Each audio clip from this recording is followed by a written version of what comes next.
Hey there everyone, Afrodo Reviews here, and normally I bring you books to help you decide, is it worth reading over a second breakfast? Or does it deserve the fiery pits of Mount Doom? It's still over there, I promise guys. I just don't feel like going over there and slapping it real quick. Now, and also this isn't really a book review, so this is actually another Booktube tag challenge. And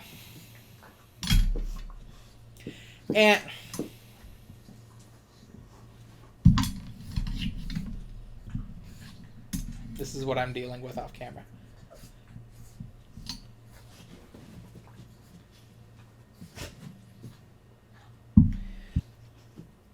See it?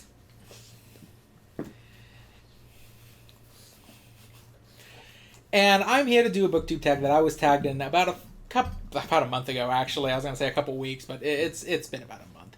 And I apologize it's taken me so long to get to it. I haven't gotten to it, I guess, would be the easiest way to say that. Now, this tag was created by T.A. Summers, a longtime friend and fellow booktuber on this channel. She actually just recently passed her 1-year anniversary for her channel, so congratulations on that, by the way, T.A. Summers. First year is... Ow! The first year, once you make it past the first year, it just seems to get easier from there. I mean, that's true of everything, but... you know, in this case, I'm just trying to say congratulations while fighting with 2 dogs, so I apologize if I seem a little scattered here. Anyways, about a month ago, she tagged me into the Final Fantasy Booktube tag. Now, I'm happy to do this tag, but before we start, to be a little honest with you guys, I am actually not the biggest fan of Final Fantasy. Not that I dislike the show or anything. Not that I dislike the show. Not that I dislike the franchise or anything. It's just I've never gotten into it. Most of my experience with Final Fantasy actually comes from Kingdom Hearts. And that's where I know 90% of my Final Fantasy lore from. So, naturally speaking, that's so obviously you're going to see me not quite knowing the characters. Now, part of the reason of this is because when I did try to get into Final Fantasy, I didn't start with any of the classics that you know of. In fact, my first Final Fantasy game was Final Fantasy X2. And needless to say, and I was actually told this by another Final Fantasy fan online, this is probably the worst one to start at ever. Because I didn't know who any of the characters were. I didn't know what was going on in the story. I didn't even really know what the world was. And at the time, I wasn't the biggest fan of JRPGs. At least not the style of combat that it has. It was just something I really didn't like. I didn't like the turn-based combat that it deals with. I've gotten over that since then, but that's ultimately not my point here. So just trying to offer an explanation. I won't necessarily know a lot of these characters I'm going to be talking about, but I want to do a Booktube tag, and I was tagged in this. So, here we go. Question 1. Vincent Valentine. Name a secondary character that stole the show from the main character in a book. Now, this one's a little bit tough. I normally like most of the main characters that I read about, but one character does automatically come to mind of the various books I've read this year. And that character is Magnus Bane from the Mortal Instruments. I'm hoping I remember his name right. But in the book of the Mortal Instruments, it was no secret that I didn't like it so much on a reread, but I used to be the biggest fan of it when I was younger, at least until book 3. But even when I was a big fan of it, Magnus Bane just had a energy and presence on the pages that instantly distracted from all the other characters, including all of the main ones. So, needless to say, he's the easiest answer I can put here. And I'll just go ahead and say that. Magnus Bane from the Mortal Instruments is easily the best secondary character who stole the show from the main characters. Although his competition wasn't very fierce, to be completely honest with you. Question number 2. Squall Lionheart. Name your favorite dark, brooding anti-hero. Now, this one actually troubled me a little bit because I had to sit there and think about it for a bit. Most of my favorite heroes and protagonists aren't dark and brooding. I mean, of the various anime characters, Luffy is one of my favorites from One Piece. So, it was hard for me to narrow down who would have been my favorite dark and brooding anti-hero. And I guess ultimately I would, and I don't know if he quite counts as dark, but I guess my favorite brooding anti-hero is actually Lestat from the Vampire Chronicles. For those of you who've only ever seen Interview with the Vampire or just read Interview with the Vampire, you would argue that Lestat isn't really an anti-hero so much as he is a villain. However, reading the Vampire Lestat follow-up book, it actually changes who Lestat is, more or less. I don't necessarily want to say it's a full-on retcon. It kind of is, but the way Anne Rice herself even said the Vampire Lestat is a less biased version of Lestat than you would get in the Interview with the Vampire, where Louis is dealing with his own stuff while he's telling the story. So, and that the Vampire Lestat presents a much more less manipulative and villainous version of Lestat. Of the two protagonists of those two books, The Interview with the Vampire versus Vampire Lestat, I liked Lestat way better than Louis as a protagonist, because Lestat was a much more interesting and active protagonist than Louis was. But to be fair, that was because of how the books were written. Louis' story was more Anne Rice dealing with her grief as a mother losing her child, I believe it was her kid. So yeah, all in all, my favorite anti-hero, I don't necessarily know if he's dark, but he is kind of brooding, is the Vampire Lestat. Number 3, Vivi. Name your favorite mage, magician, and magic user. Now, Vivi is one of the few characters I do know. Again, sort of from Kingdom Hearts. Number 2, he's a side character for most of Roxas's early story.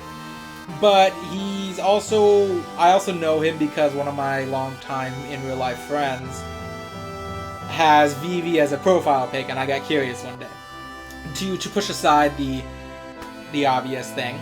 My favorite mage, magician, or magic user is actually, I'd have to go ahead and say Harry Dresden. Now, Harry Dresden is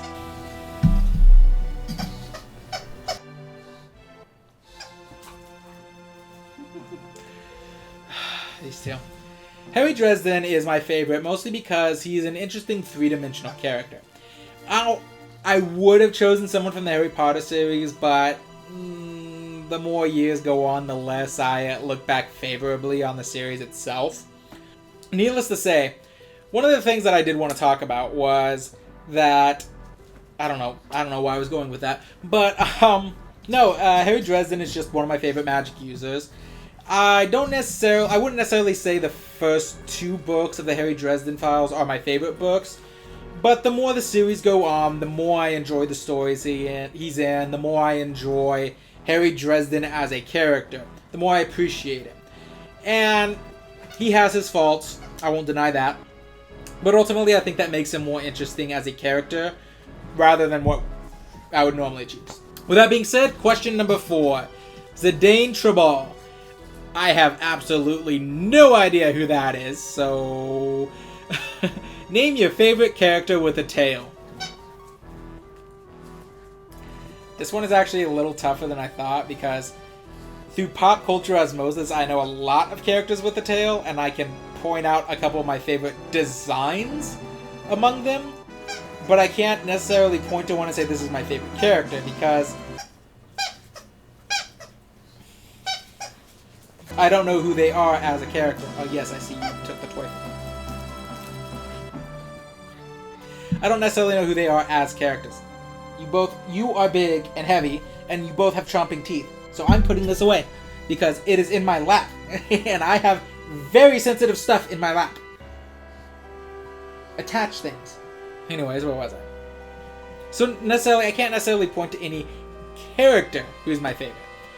However, as I thought about it, and I debated what necessarily qualified as a tail in this, because if we want to be technical, I think Krogan from Mass Effect have a tail, which would open Urdnot Rex. In this case, I will go ahead and say my favorite character with a tail is Rattlesnake Jake from Rango, because who says I have to be limited to books for this answer? Now, Rattlesnake Jake, if you haven't watched Rango, is like, he steals the show the second he's on the scene. The only reason I didn't pick him from number 1 is because he's not necessarily a secondary character as so much as he's the antagonist. Or an antagonist, so to speak. But everything about this character is just amazing. His design is awesome. His mannerisms are awesome. And the fact that our hero doesn't even really defeat him so much as he earns his respect to the point that Jake decides, you know what? I'm going to let you live. It's just, all of it adds together in a very nice way, and it makes him one of my favorite characters. So, question number 5. Sayan Geramonde. I really hope I said that right. I keep looking down right there because that's why I see my face. But, Sayan Geramonde. I honestly, again, I have no idea who this character is, but name a character that has overcome a traumatic experience to become a hero. Now this one was easy for me. This is the answer to this question for me is Vinsmoke Sunji. I say that. Let me just say it. Vinsmoke Sunji or Vinsmoke Sunji. I don't know how you're supposed to say the name. I think it's Vinsmoke though. But Sanji from One Piece. Now Sanji is he has his moments of annoyance for a lot of people. Needless to say that there are just some gags that Sanji keeps going through that aren't always funny. I think we can all kind of agree the plot important nosebleed in Fishman Island arc was really stupid. But Sanji is one of those characters that constantly trails back into being a really good character once Oda pulls back on those gags that a lot of people don't like. Sanji was born in a very bad environment. Initially, you only presented half of his story in the early beginnings of the East Blue, where he's first recruited. You see how he's stuck on an island with Zeph and almost starves to death, but only survives because Zeph gave him all the food and ended up cannibalizing himself in order to survive at that time. Where was I? Well, technically, yes, I was right here, but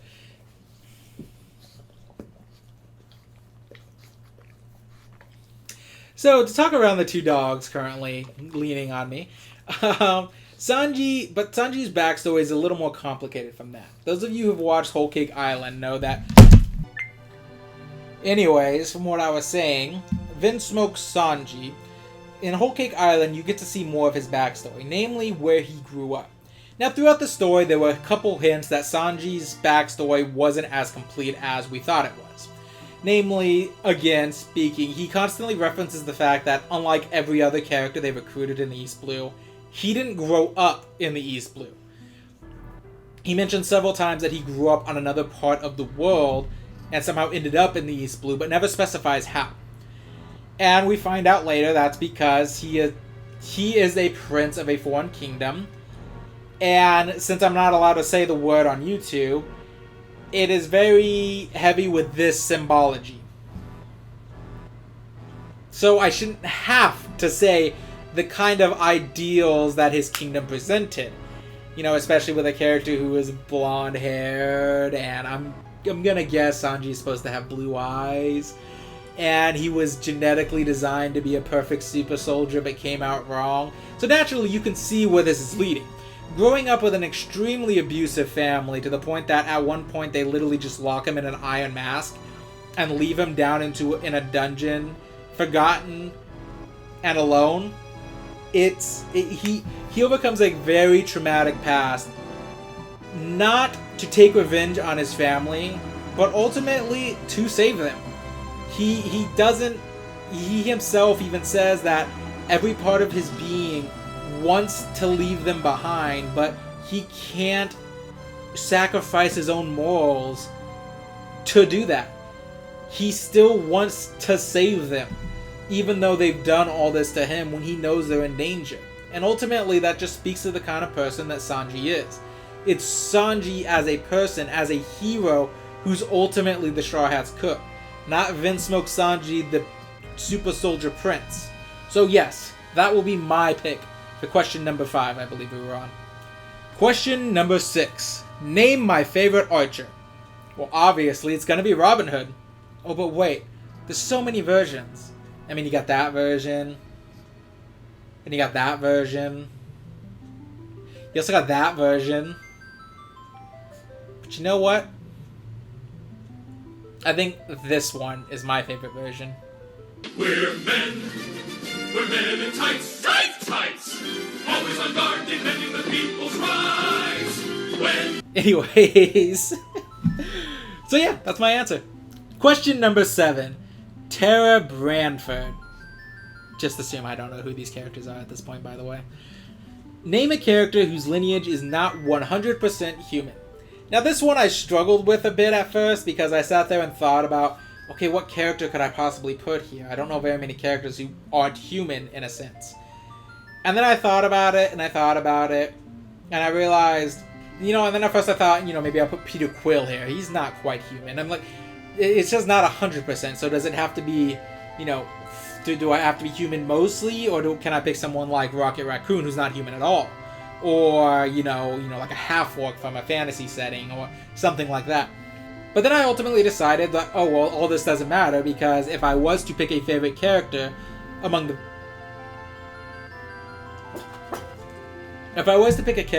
various groups of people I know that aren't 100% human and is one of my favorites, I would obviously have to go with Percy Jackson from Percy Jackson and the Olympians. He is part human, but he has a divine lineage which makes him a demigod. I've spoken at length about how much I love the Percy Jackson series. I've even gone on and reviewed Percy Jackson and the Lightning Thief during last year's Nostalgia Month. So I won't spout off too long, but I'll just say that's my answer. Question number 8. Mog the Moogle. Those are the little guys in Kingdom Hearts that sell the Ultima Keyblade, right? Anyways, name your favorite sidekick from a book or series. Samwise Gamgee. Yeah, I mean, that's not even a challenge. It's Samwise. Anyone who's read or even watched Lord of the Rings knows that Samwise is the best sidekick of all time. Me go, sir. Me go and see the elves. Oh, my. Oh, hooray! In fact, he's such a good sidekick that I would argue that he's not a sidekick at all, but the real hero of the story. So with that in mind, I'll also choose Dr. Watson, just in case he doesn't fit. Because Dr. Watson is also when he's written well, like in the original series and in the following series, Watson is a perfect foil to the eccentric and brilliant Sherlock. He does exactly what a sidekick should do, which is help ground them and keep them focused. If anyone's watched, detective series, that's typically what it is. That's why the two partners are always opposing personalities. In Monk, you have the, neurodivergent, eccentric monk, who's often grounded with his more human and empathetic assistant, who is either Sharona or Natalie. In Castle, Castle's more the sidekick to Beckett, but Beckett's the more no-nonsense cop, whereas Castle's the more eccentric playboy who's having fun. Or you got things like Psych, where you have Sean Spencer, the irresponsible, fun-loving, brilliant fake sidekick, with his sidekick Gus, who's the more responsible, the more grounded, who helps keep Sean, rooted, but can also allow himself to get caught up in Sean's antics at the time. So yeah, ultimately that's my choice. Question number 9. Kane Highwind. Name a character whose jealousy led them down a dark path. Now, the obvious choice here would be to go with June Haywood from Yellowface. For those of you who didn't see my Not a Reading vlog, or my bad, who saw my Totally a Reading vlog that I published not too long ago, I talked about my reading of Yellowface and how much I loved the book. And the book is focused almost entirely on a villain protagonist named June Haywood. Now, you might argue there's some things wrong with the book, but I will say that ultimately June Haywood is a perfect example of how, I guess technically here it's envy, not so much jealousy, but same thing. June Haywood is so envious of her friend Athena Lou's success that throughout the whole book, you have to sit there and question, is the story she's presenting of who Athena was actually who Athena was?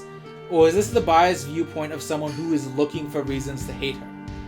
who's trying to justify all the nasty actions that she takes throughout the course of the book because it makes her feel better to present Athena as this villain rather than accepting that Athena was a completely different person, and ultimately she was just jealous of the success Athena had. It's notable that the only other person who agrees with her views on who Athena was is Athena's ex-boyfriend, someone that she notoriously had a messy breakup over, or a messy breakup with. So we never really get that view challenged from a credible outside source. And that's ultimately, I think, a great way to do a jealous villain protagonist. So, and finally, question number 10. Cloud Strife. Now, I do know, guys. Me like him very much in Kingdom Hearts. Now, him I do know. I like him a lot in Kingdom Hearts, and he was one of my favorite characters in Kingdom Hearts, along with Aerith? Not Aerith. It has been so long since I played Kingdom Hearts 2 that I really don't remember who that guy's called in the Olympus. But anyways, name a character who has a prickly exterior but has a heart of gold. This should not be as hard as I think it is. Now, there are obviously a few characters that automatically come to mind, I guess. The most famous of which is the Severus Snape from Harry Potter, but I'm going to shock a lot of you and say that I don't like Snape. I don't think Snape necessarily redeemed himself in the final book like a lot of people did. I still think he's just still kind of an asshole. It's just his motives were more understandable in a sense. He didn't redeem himself. He wasn't really a person with a heart of gold. He did all this because a girl he wanted to bang in high school.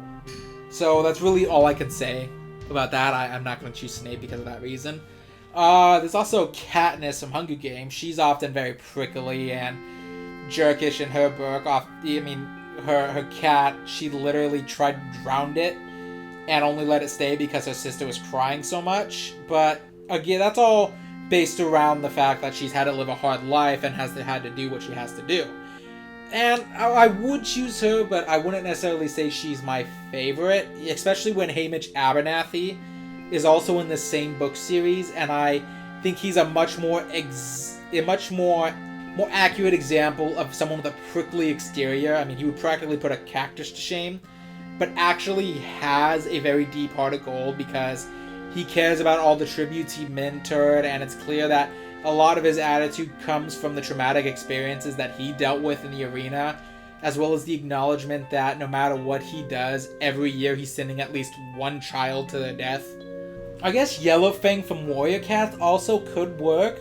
When I first introduced to her, she's very prickly and grumpy, has a very short temper, but she's undeniably a very kind and caring person who's ultimately ended up in the situation that she is in because of that.